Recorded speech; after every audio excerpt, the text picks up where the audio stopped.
నమస్తే. సోషల్ పోస్టుకు స్వాగతం. నేను మీ సంధ్య. తెలంగాణలో కొత్త ప్రభుత్వం కొలువుదీరిన విషయం తెలిసిందే.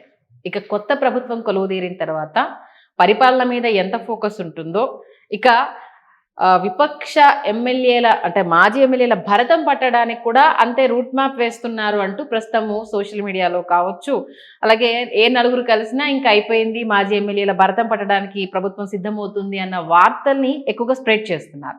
దానికి ఊతమిస్తూ మాజీ ఎమ్మెల్యే ఆర్మూరి జీవన్ రెడ్డి కావచ్చు, అలాగే ప్రస్తుత ఎమ్మెల్యే మల్లారెడ్డి గారికి కావచ్చు నోటీసులు పంపించడము, రాబోయే రోజుల్లో ఇది ఆగదు ఇంకా కంటిన్యూ అవుతుంది అంటూ సంకేతాన్ని పంపిస్తున్నారు.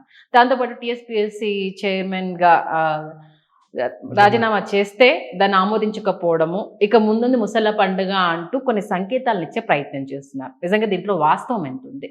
ప్రభుత్వము ఎటువైపు అడుగులు వేస్తుంది? ఇక టీఎస్పీఎస్సీ చైర్మన్ జనార్దన్ రెడ్డి రాజీనామా చేస్తే దాన్ని ఆమోదించకపోవడం, అలాగే టీఎస్పీఎస్సీ ప్రక్షాళన చేయబోతున్నాము, లెక్కలు తేలేంత వరకు ఎవరిని వదిలిపెట్టము అంటూ కూడా సంకేతాలు పంపించడం ఇవన్నీ చూసాం. మరి నెక్స్ట్ అంటే టార్గెటెడ్గా పాలన కొనసాగుతుందా, లేకపోతే ఇదంతా మీడియా సుష్ట? దీనికి సంబంధించి మనతో మాట్లాడడానికి సీనియర్ జర్నలిస్ట్ దుర్గాకుమార్ గారు ఉన్నారు. వారిని అడిగి వారిని వివరాలు తెలుసుకుందాం. దుర్గాకుమార్ గారు నమస్తే అండి. నమస్కారం మా సంజయ్, మన వీక్షకులు కూడా నమస్కారం. దుర్గాకుమార్ గారు, అంటే ప్రస్తుతానికైతే మాజీ ఎమ్మెల్యే ఆర్మూర్ జీవన్ రెడ్డి పైన బకాయిలు ఉన్నాయి, మాల్కు సంబంధించి కరెంట్ కట్ చేయడము, అలాగే బ్యాంకులో లోన్ తీసుకున్నారు ఇమీడియట్గా కట్టాలంటూ నోటీసులు రావడం, రీసెంట్గా అంటే జస్ట్ నిన్న జరిగిన ఒక ఇన్సిడెంట్ మంత్రి ఫ్లోలో ఇంకా అలవాటు అయిపోయింది కాబట్టి ఎమ్మెల్యే మల్లారెడ్డి గారి మీద ఎస్సీ అంటే ఎలక్షన్స్కి ముందు ఉటావుటిన రిజిస్ట్రేషన్ చేయించారు అన్న దాని మీద ఎస్సీ అట్రాసిటీ కేసు నమోదైంది. ఇక ఈ పరంపర కొనసాగుతుంది, ఇంకా బీఆర్ఎస్ నేతల భరతం పట్టడానికి ప్రభుత్వం సిద్ధమైంది అన్న ఒక న్యూస్ ప్రస్తుతం స్ప్రెడ్ అవుతుంది. ఏంటిది? కాంగ్రెస్ ప్రభుత్వం అయితే ఇట్లా కక్ష సాధింపు చర్యలకు దిగటానికైతే ఈ అధికారంలోకి వచ్చిందని ఇంత పట్టుదలగా అని నేను అనుకోవట్లేదు. ఓకే, ఇది ఒక జాతీయ పార్టీ. వీళ్ళు గత 10 ఏళ్లుగా అధికారాన్ని అందుకోలేకపోయారు. తెలంగాణ ఇచ్చినప్పటికీ కూడా అది తెచ్చామన్న దీని మీద బీఆర్ఎస్ పార్టీ 10 ఏళ్ల నుంచి అసలు కాంగ్రెస్ని కాళ్ళ కింద వేసి తొక్కినంత పని అయిపోయింది. కాంగ్రెస్ వాళ్ళు ఇచ్చిన రోజున వాళ్ళు ఏమనుకున్నారంటే అప్పుడు టీఆర్ఎస్గా ఉన్న పార్టీ కాంగ్రెస్లో విలీనం అవుతుంది అని వీళ్ళు హామీ ఇస్తే కేసీఆర్ గారు వాళ్ళ కుటుంబం నమ్మి ఇచ్చి దీని మూలాన ఏమనుకున్నారంటే టీఆర్ఎస్ కూడా పార్టీలో విలీనం అయినప్పుడు ఇంకా మనకు ఎదురులేదు, మనం తెలంగాణలో ఇమ్మీడియట్గా అధికారంలోకి వస్తామనుకున్నారు. ఇప్పుడు మొన్న రేవంత్ రెడ్డి గారు కూడా ఒక మాట అన్నారమ్మా, కాంగ్రెస్ తన ఆహుతి అయి తెలంగాణ ఇచ్చింది అని. ఆ మాట 100% వాస్తవం. నిజంగా తను అస్తిత్వాన్ని కోల్పోయింది ఇక్కడ తెలంగాణలో, ఆంధ్రాలో అసలు అంతకన్నా కోల్పోయింది. అయినా కూడా ఆయన అన్న మాటలో ఒక న్యాయం అయితే ఉంది, ఆహుతి అయి ఇచ్చిందని. మళ్ళీ వాళ్ళ స్థానాన్ని దక్కించుకోవటానికి 10 ఏళ్ళు వాళ్ళు చేయని ప్రయత్నం లేదు, వాళ్ళు చేయని పోరాటం లేదు, పడని కష్టం లేదు, పడని అవమానం లేదు. ఇది ఎవరి వల్ల కూడా కాలేదు. అంతకుముందు పిసిసి ప్రెసిడెంట్స్గా ఉన్నప్పటికీ కూడా వాళ్ళు కేసీఆర్ గారని ఆయన రాజకీయ ఉద్దండు, పెద్ద రాజనీతిజ్ఞుడు, పెద్ద వ్యూహకర్త, ఉద్యమకర్త కూడా, ఉద్యమ వీరుడు, వాగ్దాటి ఉంది. అన్ని శక్తులున్న కేసీఆర్ గారి మీద కాంగ్రెస్లోనే కాదు అసలు ఏ పార్టీ వ్యక్తులు కూడా నిలబడటం కష్టమైపోయింది. అటు బీజేపీలో కూడా చాలా కష్టమైంది. ఎవరు కూడా నిలదొక్కోలేపారు. 10 ఏళ్ల పాటు ప్రజలకు కూడా ప్రత్యామ్నాయం లేక ఒక రకంగా బీఆర్ఎస్ మీద 2018లోనే వ్యతిరేకత వచ్చేసింది.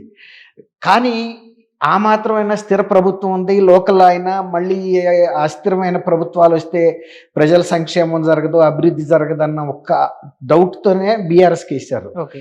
అది అయితే అప్పటికే కనపడింది మా బోటాళ్ళకి, చాలా మందికి కూడా అది అనుకున్నాం. సరే, అది వదిలేసేయండి. అట్లా ఈ 10 ఏళ్ల కాలంలో బీఆర్ఎస్ వాళ్ళకుండా ఒక ఓవర్ కాన్ఫిడెన్స్ ఏంటంటే, మనం తెలంగాణ తీసుకొచ్చాం కాబట్టి కేసీఆర్ గారి జీవితకాలంలో ఓటమి అనేది ఉండదు, ప్రజలు చచ్చినట్టు మనం ఎన్నుకుంటారు, మనం ఏ విధమైన నిర్ణయాలు తీసుకున్నా, మన పరిపాలన ఎట్లా ఉన్నా, మనం ఎవరి పట్ల దురుసుగా వ్యవహరించినా, అహంభావంగా వ్యవహరించినా, అహంభావంతో నిర్ణయాలు తీసుకున్నా, ప్రజా వ్యతిరేకమైన నిర్ణయాలు తీసుకున్నా, ప్రతిపక్షాలని అసలు నిర్లక్ష్యం చేసినా, ఇప్పుడు కూడా అఖిలపక్ష సమావేశాలు లాంటి పెట్టే సాంప్రదాయం కూడా లేకుండా చేశారు. అంటే చాలా ముఖ్యమైన రాష్ట్రానికి సంబంధించిన ముఖ్య పథకాలు కానీ ఏమైనా ఇన్సిడెంట్స్ గురించి అఖిల పక్షాల అభిప్రాయాలు తీసుకోవటం అనేది ప్రజాస్వామ్యంలో ఒక సంప్రదాయం. అది పార్టీల బలాలు అసెంబ్లీలో ఎంత ఉన్నామండి ఉండకపోనివ్వండి, ప్రాతినిధ్యం కూడా లేకపోవచ్చు, కానీ ఆ రాజకీయ పార్టీని అంత ఇగ్నోర్ చేయటం అనేది కరెక్ట్ కాదు.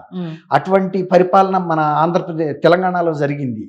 దాంతో ఈ రేవంత్ రెడ్డి కాంగ్రెస్లో ప్రవేశించిన తర్వాత తనకి ఫస్ట్లో అంటే ఇనీషియల్గా తొలి దశలో తను ఎస్టాబ్లిష్ చేసుకోవటం, పార్టీలో ఒక అధ్యక్షుడిగా బయట నుంచి తీసుకొచ్చి నియమించడం అనేది అప్పటి వరకు కాంగ్రెస్లో జరగల.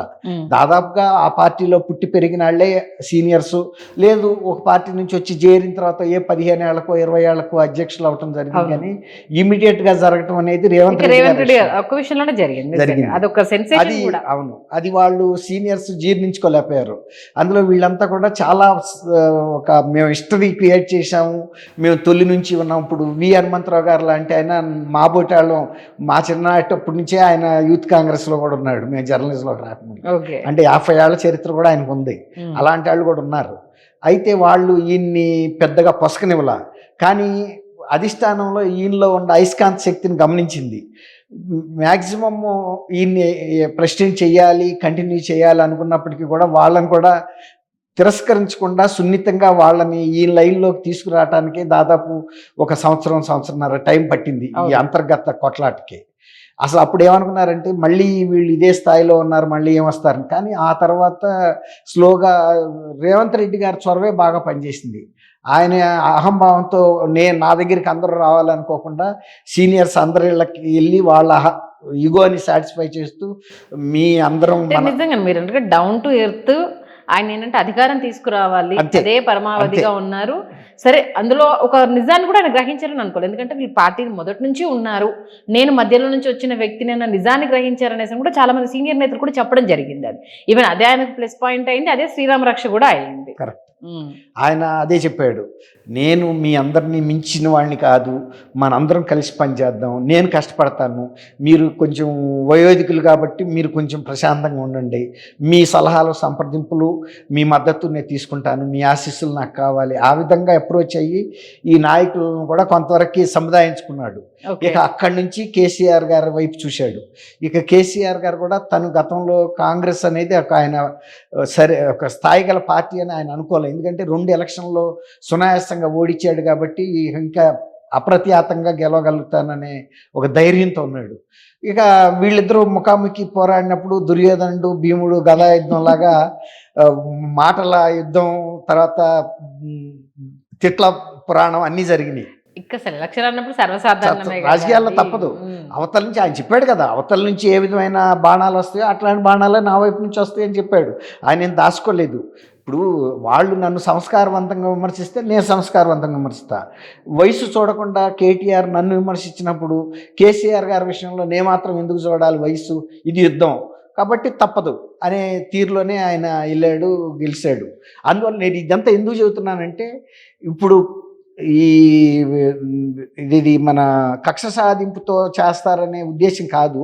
గతంలో 10 ఏళ్లలో వాళ్ళు అహంభావంతో కూడా కొన్ని ఇటువంటి అంటే ఆర్టీసీకి సంబంధించిన ఆస్తులు లీజుకు తీసుకున్నప్పుడు ఆయన అధికారాన్ని దుర్వినియోగం చేసే తీసుకున్నాడు కదమ్మా.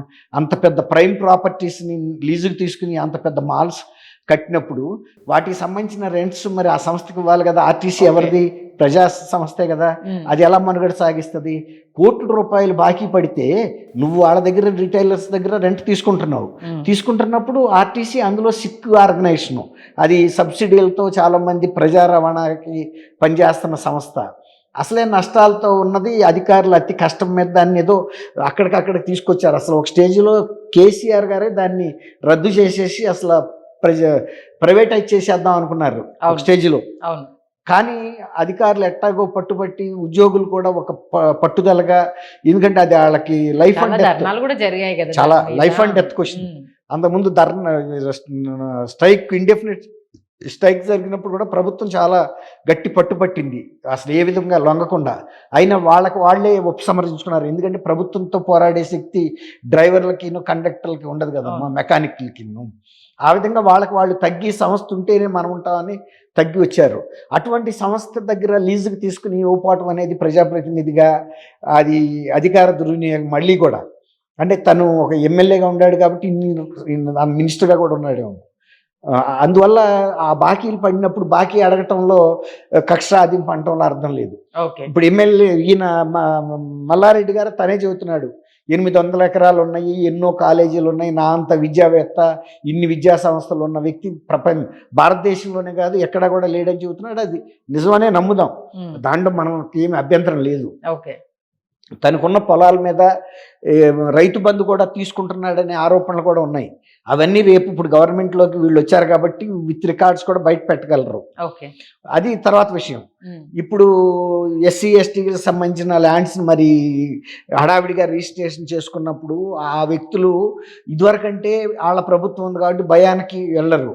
ఇవాళ ప్రజా దర్బారు పెట్టి ప్రజల సమస్యలు వినే ప్రభుత్వం వచ్చింది కాబట్టి ఎంత అనామకుడైనా నిస్సహాయుడైనా వెళ్ళి చెప్పుకునే అవకాశం దొరికింది.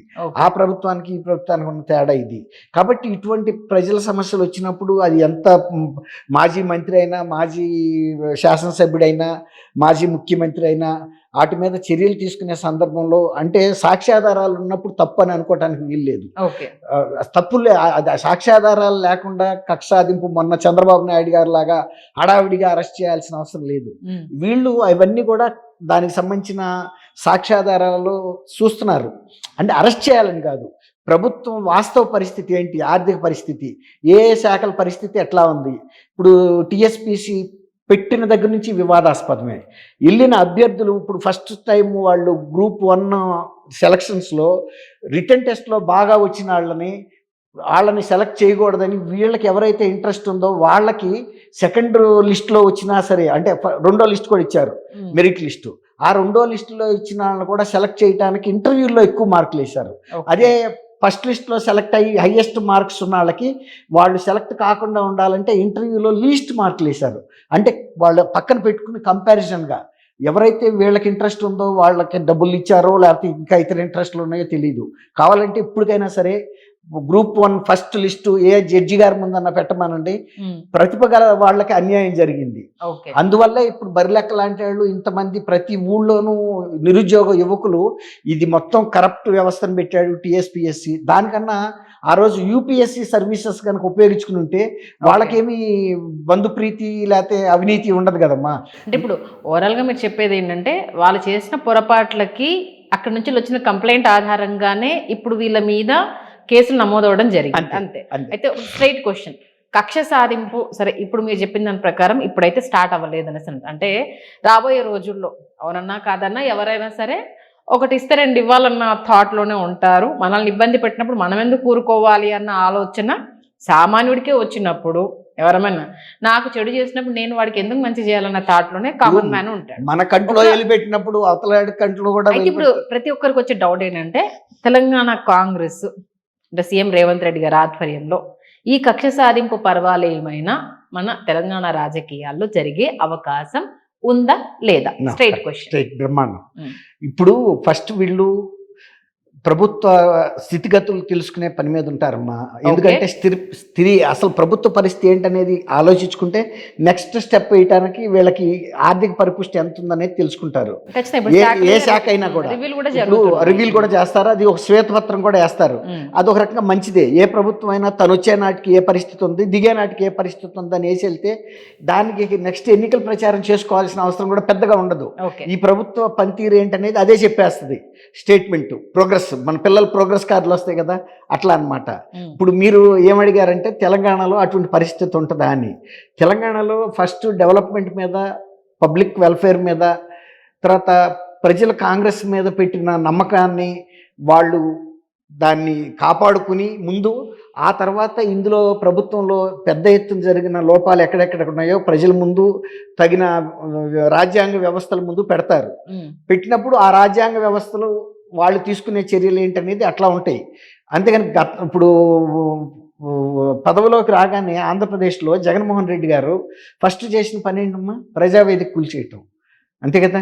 ఉమ్, అది ఇక్కడ మొన్న రేవంత్ రెడ్డి గారు ఇనుప సంఖ్య. ప్రగతి భవన్ని ఇనుప గేట్లు అయి తొలగించేశారు. ప్రగతి భవన్ కూడా జ్యోతిరావు పూలే భవన్గా మార్చారు. ప్రజాభవన్గా పెట్టారు. దానికి దీనికి ఎంత తేడా, అది విధ్వంసం, ఇది ప్రజలకి యూటిలిటీలోకి తీసుకురావటం, ప్రజల స్వాధీనంలోకి. ఓకే అది ఆ దృక్పథమే ఈ ప్రభుత్వానికి ఉంటుందని నేనైతే వ్యక్తిగతంగా నమ్ముతున్నా. ఓకే, కక్ష సాధింపుల జోలికి అయితే వెళ్ళే ఛాన్స్ లేదు. కక్షాదింపు ఇప్పుడు వెళ్ళరు, ఎవరు తప్పులు వాళ్ళ బయటకు వచ్చినప్పుడు అంటే ముందైతే పరిపాలనా పరంగా ఏమేం కావాలనేది ఇది సమకూర్చుకుంటారు, చూసుకుంటారు.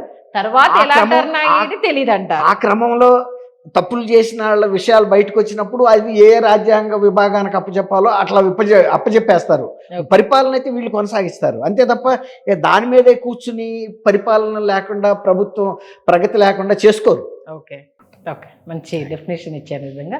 Thank you so much Durga Kumar గారు. అనేక విషయాలకు సంబంధించి ఉన్న పరిస్థితులు ఏంటి, రేపు ఏం జరుగుతుంది అంటే మీ అంచనా ప్రకారము, మీ అనుభవం ప్రకారం చాలా క్లియర్ కట్గా తెలియజేశారు. మీకు ధన్యవాదాలు. థ్యాంక్ యూ అమ్మ సంజయ్, మన వీక్షకులు కూడా నమస్కారం.